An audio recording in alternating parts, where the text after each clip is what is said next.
आज तो मार्केट ने कमाल का मूव दिया। निफ्टी एकदम सीधा सीधा नॉन स्टॉप ऊपर की तरफ गया। एक दो पोजीशन का जो दो पोजीशन मान लेते हैं, ये जो कॉल राइटर का था वो लोग ट्रैप हुए और बाकी वो बिना रुके हुए आराम से किया। देखिए हम कैसे इसमें प्लान किए थे कि ऐसा नहीं कि अपने लिए यहाँ पे एक्सपेक्टेशन नहीं था कि कहाँ तक जाए। अपने पास तीन टारगेट था यहाँ पे, तीसरे टारगेट के पास तो ये पहुंचा नहीं। कल हम लोग इस पे देखे थे, उसका प्लानिंग किया था। उसमें यही था कि अगर ये यहाँ से निकलता है इस वाले जोन से, अगर ये बाहर जाता है तो ये हमारा पहला टारगेट होगा 22,176 के पास। उसका दूसरा इसी जगह से सीवियर सेलिंग आया था, इस बार भी आया थोड़ा सा, लेकिन वहां से फिर रिकवर होगा बिकॉज शॉर्ट कवरिंग का मूव था। तो सेकंड टारगेट हुआ, थर्ड टारगेट के पास नहीं जा पाया। यहाँ पे जब पहुंचा तो एक बार के लिए तो नीचे डिप मारा था 300 के नीचे, तो लगा था कि जाएगा कुछ देगा मूव, लेकिन सस्टेन कर गया। तो स्ट्रेंथ तो दिखाया है। अब ये थोड़ा सा क्वेश्चनेबल चीज ये है कि जो स्ट्रेंथ है वो सिर्फ आपका ये शॉर्ट कवरिंग की वजह से हुआ है या फिर एक्चुअल बाइंग है, ये बात आपको समझना पड़ेगा। तो यहाँ पे क्या है कि आज बहुत सारे स्टॉक है जो अच्छा खासा मूव दिया है। एक नॉर्मल सा एक रूल होता है कि जब भी अगर बहुत टाइम से गिर रहा होता है कुछ भी, ऐसा नहीं कि बहुत ज्यादा ओवर ऑप्टिमिस्टिक हो जाना है। यहाँ पे कुछ चीजें जब बहुत टाइम से कोई चीज गिर रहा हो तो कंप्रेस होते होते एक बार आता है, वो बढ़िया मूव आता है। एक नहीं, सब बहुत एग्जांपल है। तो ये भी मूव एक तरह का उसी काइंड का मूव है। डेड कैट बाउंस कह सकते हैं इसको। सस्टेन कल होता है कि नहीं होता। 1 BH का क्लोजिंग भी अच्छा है, सही नोट पे बंद हुआ है, ऐसा नहीं कि इसको वीकनेस पे बोलेंगे, अच्छे तरह से क्लोजिंग है इसका। फॉलोअप क्या होता है अगले एक दो दिन, कल इसकी एक्सपायरी भी है, तो उसमें उसके हिसाब से ये कैसे काम करता है वो हम लोग को देखना होगा, और आगे का क्या प्लानिंग होगा हर एक चीज में वही है। अगर बैंक निफ्टी की बात करेंगे तो बैंक निफ्टी एज एक्सपेक्टेड ये ऑलरेडी पहले से तो स्ट्रांग था निफ्टी के रिस्पेक्ट में, लेकिन उतना ज्यादा ये दिखाया नहीं कुछ। यही अपना टारगेट था, यहाँ से निकलेगा, इस जोन में अटका हुआ था, तो ये अपना पहला टारगेट था और पहले ही टारगेट के पास जाके अपना दम तोड़ दिया, इसके ऊपर नहीं गया। अब देखेंगे तो इस जगह पे आपको यहाँ पे एक गैप दिखाई देगा, इस पर्टिकुलर जगह पे यहाँ पे एक गैप था छोटा सा, तो गैप होता है क्रॉस करने में डिफिकल्टी होती है मार्केट को। तो इसके ऊपर में गया, रिजेक्शन लेके नीचे में आ गया और यहीं पे जाके क्लोज हो गया। सेंसेक्स की अगर बात करेंगे तो सेंसेक्स का कल एक्सपायरी था। अच्छा, आज एक इसमें न्यूज हुआ है कि सेंसेक्स का एक्सपायरी है वो, और जो हमारा निफ्टी का एक्सपायरी है, इसमें थोड़ा चेंज आने वाला, शिफ्ट आने वाला है। इसके चक्कर में देखेंगे आज जो जो बीएससी का स्टॉक है, बीएससी का जो इंडेक्स है उसका एक्सपायरी शिफ्ट हो रहा है और उसके स्टॉक आज एकदम तबाही मचा दिया ऊपर से नीचे की तरफ। तो ये पॉइंट है, न्यूज ड्रिवन जो होता है स्टोरी वो प्ले हुआ वहां पे। अब हम लोग देखेंगे कि कल अब किस तरीके से हम लोग यहाँ पे प्लान करने वाले हैं। इसमें दो चीजें हमारे लिए देखना बहुत इंपॉर्टेंट हो जाएगा। एक पहला होता है कि जो ऑप्शन डेटा के हिसाब से क्या हुआ है, और दूसरा अभी का जो ये जोन दिया है इसमें ये अभी देखो 500, जो 22,500 होता है स्टिल वो बहुत ही स्ट्रांग एक पोजीशन होल्ड करता है। तो अगर उसको एक बार डिसाइसिवली तोड़े तब जाके होगा। अपना पहले से प्लानिंग था कि 22,200 के ऊपर जब ये जाएगा तो वहां पे जाके एक अच्छा सा हमारा अप मूव है वो देखने को मिलेगा। गया भी, उसमें आपको मिला भी, और जो टारगेट था हमारा दो वो अचीव हुआ भी, तीसरे टारगेट से पहले जाकर रुक गया है यहाँ पे। थोड़ा देखेंगे इसके प्राइस को किस तरीके से मूव दिया है। यहाँ पे स्टार्ट हुआ पहले स्टॉक काफी स्ट्रेंथ पे, ये शुरू हुआ इस जगह से और यहाँ से शुरू एकदम नॉन स्टॉप चलता चलता गया और इस जगह पे गया। जो हमारा सेकंड टारगेट था यहाँ पे गया, इस जगह पे पहुंच दिया थोड़ा सा। तो एक लेग हो गया, दूसरा लेग, तीसरे लेग में तो लगभग लगभग फ्लैट हो गया और इसमें डाउन साइड का भी थोड़ा सा मूव दिया। तो अब क्या है कि ये गैप वाला हिस्सा है ना, ये हमारे लिए क्रूसियल हो जा रहा है कि अगर ये यहाँ से निकलता है इस जगह पे, तो इस गैप को जब ये तोड़ेगा तो यहाँ पे आके थोड़ा टाइम अगर ऊपर जाने की कोशिश भी करेगा ना, तो इस जगह पे आके कुछ वक्त ये गुजारेगा। यहाँ पे जब आएगा तो सडन रिक्वायरमेंट होते हैं जो फुलफिल करना है इसको, तो ये पॉइंट इसको क्रॉस करना पड़ेगा, और इसको अगर क्रॉस कर जाता है तब जाके 558 जाएगा। और उसके बाद बहुत हर्डल है, इतना आसान नहीं होने वाला ऊपर का रास्ता। फिर यहाँ से देखेंगे 723 दिया है यहाँ पे और इसके बीच में भी एक गैप दिया हुआ है। तो गिरते समय इतना तेजी में गिरे हैं तो इतना आसानी से तो ऊपर का जर्नी नजर आ नहीं रहा है। तो ये जो हिस्सा होने वाला है ये पर्टिकुलर, यहाँ पर भी इसको एक हर्डल महसूस करना पड़ेगा। 22,671 और 22,723 इसके ये जो पोजीशन है इसको क्रॉस करना पड़ेगा। दूसरा होता है इसका कि ये जो पर्टिकुलर जोन है अभी फिलहाल यही 453 से लेके 510 के बीच है, यहाँ भी क्रॉस करने में इसको बहुत मशक्कत करना पड़ेगा। तो कल देखेंगे कि कैसा इसमें प्ले करता है। और एज ऑलवेज अगर ये यहाँ जाके फेल करे 453 पे, तो फिर 265 का अपना एक नीचे डाउन साइड में ट्रेड है यहाँ पे मिल जाएगा। इस पर्टिकुलर अगर 450 पे आके फेल करते हैं तो नीचे की तरफ एक मिलेगा। अदरवाइज ये ऊपर में भी जाएगा तो स्ट्रगल है। अगर ये कल खुलता है यहाँ पे और यहाँ से चलना स्टार्ट करता है इस पर्टिकुलर जगह से, तो इसका हाई जैसे ही निकालता है इसका इसके ऊपर जाता है 392 346 चल रहा है, ये निकालता है तो प्ले करेंगे 453 के लिए। और 453 के जैसे ही आ जाएगा उसके बाद समझिए कि आपका ये जो जोन होने वाला है ये काफी पेनफुल होने वाला है, इसमें तो सेलर का ही पैसा बनेगा। इसके बाद जो हमारा 510 से लेके 558 है ये भी क्रॉस कर जाएगा, देन आप वो अच्छे से देगा। और फिर इसका जो ये वाला जोन होता है 671 के बाद यहाँ पे इसको एक ट्रबल यहाँ पे फेस करना पड़ेगा। ऑपोजिट साइड भी, बिकॉज हम लोग बायस किसी एक ही साइड के लिए रहे ये अच्छा नहीं होता है। तो इसके ऑपोजिट साइड के लिए अगर हम थोड़ा प्लान करते हैं तो हमें क्या दिखता है, ये हमें दिखता है यहाँ पे कि ये वाला जो हिस्सा हुआ करंटली जो इस पर्टिकुलर जगह पे आखिरी टाइम में जो लगभग लगभग मान लीजिए कि आधे घंटे के लिए ये 1 2 3 4 5 6 7 8 9 10 10 50 1 घंटा मान लो रफली रफली, तो इस पर्टिकुलर 324 के ऊपर में ये रुका है। तो 324 को अगर ये यहाँ पे ब्रीच करता है तो एक बार इसके नीचे आ जाएगा 293 आ जाएगा, फिर जहाँ पे कंसोलिडेट किया था 266 है। ये सब जोन आपको डाउन साइड में दिखेगा स्मॉल मूव में। और जब इसको तोड़ देगा तो इसके बाद जो हमारा नीचे डाउन साइड का मूव हो जाएगा ये क्रिटिकल हो जाएगा 210 के आसपास। तो वही है, इस जगह पे आके होल्ड करना चाहिए 176, इसको एक झटके में तोड़ कर ये ऊपर में गया है तो अगर ऊपर से नीचे फॉल करता है तो 176 तक यहाँ पे आ सकता है, लेकिन आप फुट राइट थोड़ा सा एग्रेसिव वेट ऑप्शन डेटा पे देखेंगे तो हमें मिलेगा। दोनों तरफ के लिए हमें तैयार रहना है।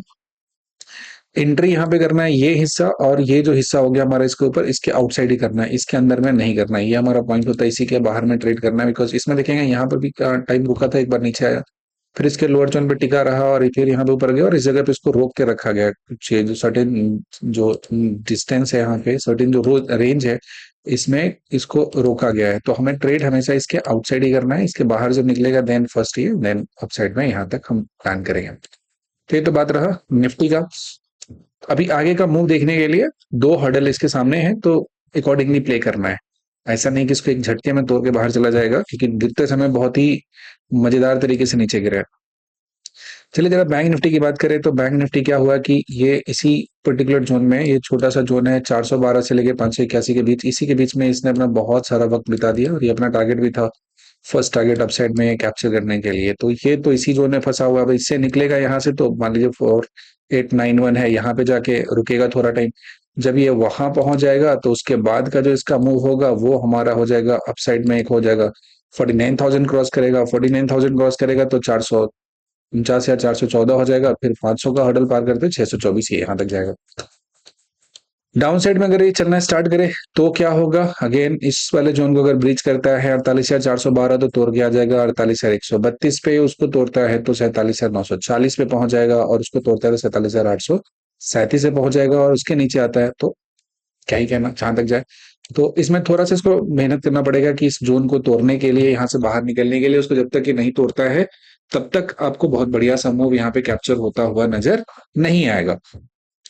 सेंसेक्स का चर्चा कर लिया जाए थोड़ा, तो सेंसेक्स में देखेंगे इसका कल एक्सपायरी था और एक्सपायरी के दिन तो इसका एकदम पूरा का पूरा गला दबा दिए थे, यहाँ पे इसी जोन पे आया और इसी जगह पर रुक गया, सारा का सारा प्रीमियम में डिके करके खा गया। यहाँ से जो चलना शुरू हुआ तो बस अल्दो आज बीएसई जो था वो लाल लाल चल रहा था उसका स्टॉक, लेकिन उसका जो इंडेक्स है वो बहुत कमाल कर रहा था, यहाँ से निकलना स्टार्ट हुआ सेम जैसा निफ्टी का चार्ट था उसी तरह से कॉपी पे स्टार्ट हुआ है इसका। इस कॉपी पेस्ट चार्ट में अगर आप देखते हैं तो आपको एक बात समझ में आएगा कि ये भी गया है, ये जो पहला इसका सप्लाई जोन था इसको क्रॉस किया, इसी के ऊपर में जाके होल्ड कर रहा है इसी पर्टिकुलर जगह पे, ये जहां से स्टार्ट हुआ था कहानी के यहाँ से आया इस जगह होल्ड किया। अगेन इसको भी अगर अपवर्ड जर्नी करना है तो इसके लिए ये जो जोन होता है ये एक बहुत ही जबरदस्त सा रोल प्ले करेगा इसके जीवन में, जो कि है इसका गैप। इस गैप को क्रॉस करना इतना भी आसान नहीं है इसके लिए कि आए और तुरंत तुरंत यहाँ से आए इसको सीधा सीधा पार करके बाहर चला जाए, it's not going to happen.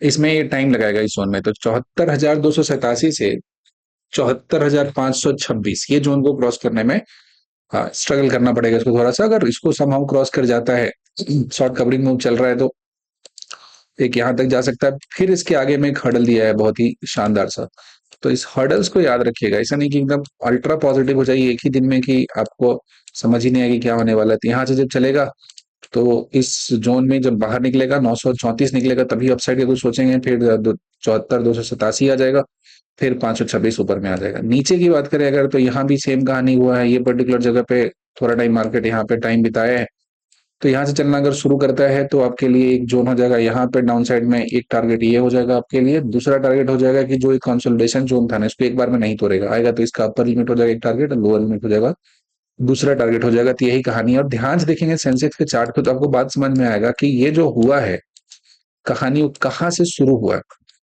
किस पर्टिकुलर जगह से शुरू हुआ है। ये यहाँ पे रुका था, इसी जगह पे रुका हुआ था, यहाँ से बॉटम से एकदम स्टार्ट हुआ है। तो अब इतना जल्दी बहुत ऑप्टिमिस्टिक नहीं हो सकते। कॉशियसली अपसाइड का जो ट्रेड है उसको थोड़ा संभल के करना है। पैसा बन गया, that is a different thing, लेकिन जो रिस्क रिवॉर्ड होता है उसको भी देखना है। तो ये ट्रेंड ऐसा नहीं कि स्टार्ट हो गया है तो ये अचानक से अपना व्यू है सब कुछ नहीं बदल देना है। बिकॉज सबसे इंपॉर्टेंट चीज होता है कि हमारा पैसा है वो बचाए रहना चाहिए। अगर उल्टे डायरेक्शन में पड़ गए तो एक ट्रेड काफी होता है सब कुछ निपटाने के लिए। तो ध्यान रखना है और संभल के ट्रेड करना है, स्पेशली अपसाइड का जो ट्रेड करना है। और जहां भी आए तो एक हॉडल के पास तो प्रॉफिट आप बुक कीजिए ही कीजिए, उसमें बिल्कुल भी डिले नहीं कीजिए। अदरवाइज अगर उसमें डिले करेंगे तो कहानी गड़बड़ हो सकती है। तो उम्मीद करते हैं यहाँ तक का जो चार्ट के बाद वो समझ में आ गया। अब हम लोग चलते हैं थोड़ा सा ऑप्शन डेटा पे, इसका एनालिसिस करते हैं कि किस तरीके से हमारा ऑप्शन डेटा है वहां पे हमें चीजें देखने को नजर आ रही है। तो ये देखिए ऑप्शन डेटा पे हमें ये बात नजर आ रहा है यहाँ पे कि अगर निफ्टी का जो एक्सपायरी इसका होने वाला है, कल ही एक्सपायरी है, 6 को इसका एक्सपायरी होगा यहाँ पे। तो इसमें क्या नजर आ रहा है, इसमें देखेंगे कि जो पुट राइटर है इसका कन्विक्शन थोड़ा सा तो आया है। और इस जगह पे देखिए पुट राइटर बढ़ा है 22,000 पे, अच्छा खासा स्ट्रेंथ है, पुट राइटर आया है। यहाँ पर भी काफी कॉन्ट्रैक्ट ऐड हुआ है यहाँ पे। उसके बाद यहाँ पर भी ऐड हुआ और यहाँ पे जो इन द मनी होता हुआ नजर आ रहा है 22,000 के ऊपर में, यही लोग ट्रिगर करके दिए मूव ऊपर की। तो देखिए यहाँ भी इतना कॉन्ट्रैक्ट सेट हुआ, 28 लाख के आसपास में सेट हुआ इस जगह पे, 44 लाख कॉन्ट्रैक्ट यहाँ पे सेट हुआ, 30 लाख यहाँ पे कॉल का जो ओपन इंटरेस्ट है गायब हुआ, यहाँ भी गायब हुआ। तो सब जगह से खत्म हुए गए हैं बाहर की तरफ। लेकिन अब देखेंगे कि 400 पे, उसके बाद 450 और 500। 500 पे थोड़ा गया हुआ है, लेकिन 500 पे जो कॉल राइटर का पोजीशन है वो काफी तगड़ा पोजीशन है, काफी यहाँ पे इनका होल्ड है। तो ये इतना आसानी से भी ट्रैप होता हुआ नजर आ नहीं रहा है।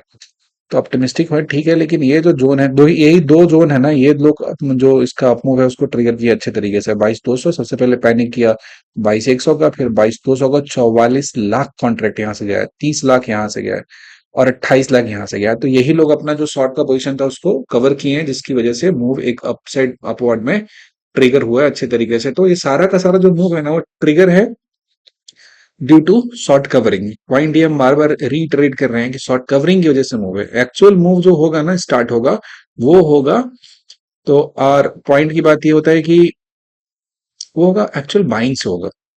वहां पे बाइंग होगा प्रॉपर तरीके से तब जाके चीज दिखेगा, बाइंग यहाँ पे नहीं है। इसके बाद हमारा जो इसका जो जगह भी डेटा है नहीं कोई देखने का मतलब ही नहीं होता। नेक्स्ट आ जाता है हम लोग बैंक निफ्टी की बात कर लेते हैं। तो बैंक निफ्टी में क्या हुआ है, तो बैंक निफ्टी का जो ओपन इंटरेस्ट है ये अगेन वही अपना व्यू है जो अभी तक इंटैक्ट है कि डाउन साइड में 48,000 है और अप साइड में जो हमारा 49,000 का जो कॉन्सेंट्रेशन है इसी के बीच में इसको बांध के रखे हुए। कल भी ये बात हम लोगों ने किया था कि ये दोनों यही दो बाउंड्री है जिसके बीच में इसको होल्ड करके रखा हुआ है। तो इतनी आसानी से इसके बाहर अभी जाता हुआ नजर ये आ नहीं रहा है। तो इसको जिधर तोड़ेगा तब जाके अच्छा मूव आएगा, तब तक ऐसे छोटा छोटा मूव देता रहेगा, उसी को पकड़ के एंजॉय करते रहिए। उसी मूव को बहुत अग्रेसिव कुछ ऐसा एक्सपेक्ट मत कीजिए कि भयंकर सा टूटेगा 2,000 का। बैंक निफ्टी में मानते हैं 1,000-1,500 का जब तक मूव नहीं आता है उसको मूव नहीं कहते हैं। 200-400 पॉइंट बैंक निफ्टी में नहीं कंसीडर किया जाता है कि क्या मूव है।